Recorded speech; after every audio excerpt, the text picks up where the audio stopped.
is that right that you're like a really Oakland Raiders fan? Yes. Yeah, you like Oakland Raiders? The best team, the best you know team, what, though? man. It's kind of hard to admit right now, isn't it? Yeah, we love the This Super year Bowl. they would be the second best. But we're gonna come back next season. Yeah, there you go. All right, man. Yeah, I like a lot Raiders Oakland since Mark Saleh. And, Nice. yeah, I like it a lot. Your favorite team? As the St. Louis Rams. Wow. We had a couple of years ago. We had a nice. It's been tough lately, but a couple of years ago we had a good time. Yeah. But do you ever do a weirdest bet in a Raiders Oakland game or in a St. Louis Ram? I'm sorry. Do we like bet between the teams that we like? You know, in the past, me and Tim, have. I think the worst time of my life was maybe in 94, 95. Yeah, Tim is a big Denver Broncos fan. The Raiders really? #1. Okay. Yeah, and it was just when the Broncos were starting on their upswing, and I had to sit in a hotel room with Tim and watch this game and watch the Raiders just get beat down, and it was really unpleasant. I don't ever want to relive that again. Yeah, with Timmy screaming his Yeah, but I gotta say, looks like the Raiders are back on the upswing and destroying Denver as. I hope. I bet one day about my favorite soccer team and they lost and I have to shave my leg. Really? Shave your leg. Yeah, I had to shave my leg. That was about a soccer team, bro. Yeah, I know. Yeah. Have you ever heard of knee-high socks? I know, it's weird. But about the future of Audioslave, you're gonna be on Lollapalooza again. Yes. How do you feel? It's great. I mean, Lollapalooza, I think, was when it first came out, was the most important tour to ever go across America.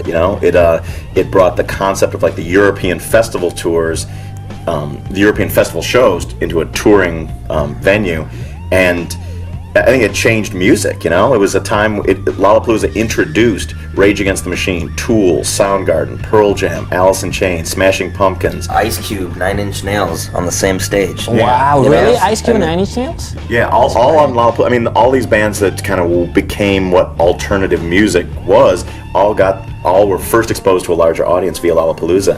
And this year it's back, and the reason why I think it's such a great tour is it's very artist-driven, we've talked with Perry about the bands that we want to see on the side stage and what bands should be on the main stage, and not only is it a tour where there's going to be great rock bands and cutting-edge bands, but also there's a lot of ideas involved as well. On the concourse, there'll be the Axis of Justice tent will be there, as well as Perry's got some other political tents and ideas. That's what really separates it, I think, from all the other festival tours. Cool. And what do you think about the other bands that are going to be in Lollapalooza, like Incubus, Queen of the Stone Age, Jurassic 5? I'm a huge Jane's Addiction fan. I heard a couple of songs off their new record, and that's really thrilling that they're going to be rocking it. And Queens of the Stone Age is a band I like a lot. I've never seen Incubus or Jurassic 5 play before, but we'll check them out. You like it? Queens of the Stone Age. Really? Yeah, that's my band.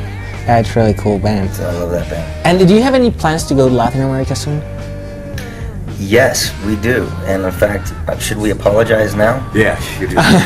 We're very sorry that we actually didn't really make it there on our last band for no good reason. And so we're going to make it up to you, and we're going to come there 5 times in 1 year. Yeah, we sincerely apologize, because Rage Against the Machine, one of my biggest regrets about that band was that we never toured in Latin America, where we had a lot of fans who really believe in the band. I think we played Tijuana 2 or 3 times. And you went to Mexico City one time, but beyond that, we have a lot of fans there that are very, very important to us, and for reasons, just a lot of stupid reasons, we never got down there to do the touring, and so we will make that up this time. Okay, finally, the last question. Yes. If you could choose, You should. yeah, you should. You want to know why we didn't tour Latin America? Yeah, right. Shall I? It's true. Yeah, come on. Just too much turmoil within the band. I'll be more honest. Okay. Zach canceled tours of Latin America twice. Really? Sad. We wanted to go, and he wanted to work on his solo record, and he canceled tours of Latin America. Really? That were booked. 1990. Yeah, there was one in 97 and one in 94. And it's really sad, because we wanted to go, and we would have been there. We should have gone and played instrumentally. You could have sung.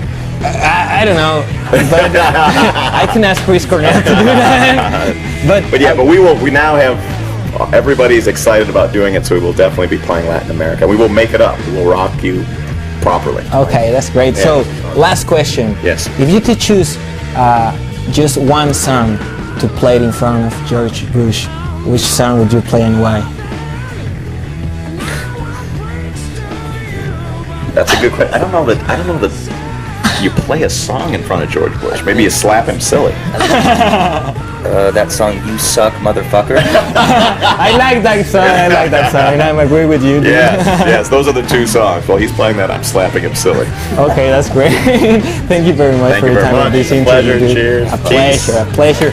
Carnales, pues bueno, ya vieron Don Morello, Brad Wilk, Audioslave. Estamos aquí en Phoenix, Arizona. Nosotros continuamos con No Te Muevas porque estás viendo Telehit. Could you describe how was your room when you lived with your parents? My bedroom? Yeah. I was into ambiance. So my room was covered with posters and red light bulbs in the lamps and Posters of who? Usually sort of stoner posters. Dark Side of the Moon kind of thing. Posters where a whole bunch of different cats make up an image of a cat's head. You know what I'm saying? That kind of stoner, the kind of artwork that a band like Kansas or Boston would have. I have posters of that on my wall. It just tripped out, and it didn't have anything to do with me getting stoned and tripping out in it. Because a lot of the time I didn't do that. I would create this nutty, crazy environment where you would walk into my room and go, whoa. And people would want to come in and chill in my room because it was a trip.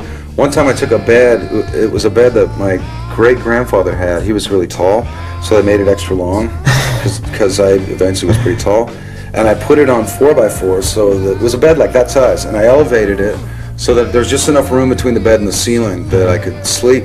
And I had built a ladder, and then underneath the bed, I had a little day bed, kind of a couch and a chair and a table and lamps and ashtrays and and trippy lights. So because the room was small and I needed more room to create the hangout vibe, and then I'd climb up the ladder and go to sleep. Good idea. That's great. Yeah.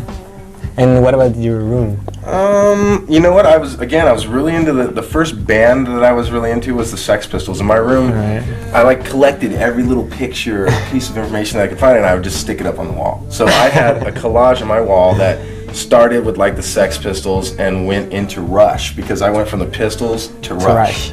And so I had every picture of Geddy Lee rocking the bass and that sort of thing. And then I'm a big football fan, and so it was kind of mixed all in there with the Broncos and John. Oakland! Oakland Raiders, an embarrassment this year. Shouldn't even have gone to the Super Bowl when you come up that short. It's changed some lives and it changed some minds, I think, too. About Oakland. I've run into some people that are just, even still, what's up? That game. Yeah, that game. Now, didn't the Raiders had a quarterback this year that was pretty good, though, didn't they? This year? Rich Gannon. Oh, yeah. He's really good. He's really good. He's really old, right? Yeah, he's kind of old too. He might be in the glue factory in the next couple of years. How old is he? He's that guy that had 38 or hip 39. replacement surgery. That's the guy, right? No, I don't think he has hip replacement, but he's definitely old. Too old to be in the NFL, along with every other guy on the team. Oh, The Raiders- come on. You have to give him a chance for this season. Dude, get ready for Jake Plummer and the Denver Broncos, kid. As the Let's Raiders suck see. a dog's leg. So, is that right that long time ago you worked as a cooker? As a cook, yeah. I was a cooker. And how was it? I liked it. Really? Yeah, I'll throw that out there right now, man. If you're a young rock musician and you're broke or you're poor, you can't get a job in a restaurant because I would eat all day. You're not allowed to, but I would do it. I would just, when no one was looking, I would grab food and eat, and then usually I got paid once a month, and I would run out of money about 2/3 of the way through the month. So I would just stuff myself with food when I was at the restaurant, and I wouldn't steal food and take it away because I didn't want to get fired. I would just eat food while I was there, and I'd just be so full and then I'd kind of go through the weekend and not even eat, and it was okay.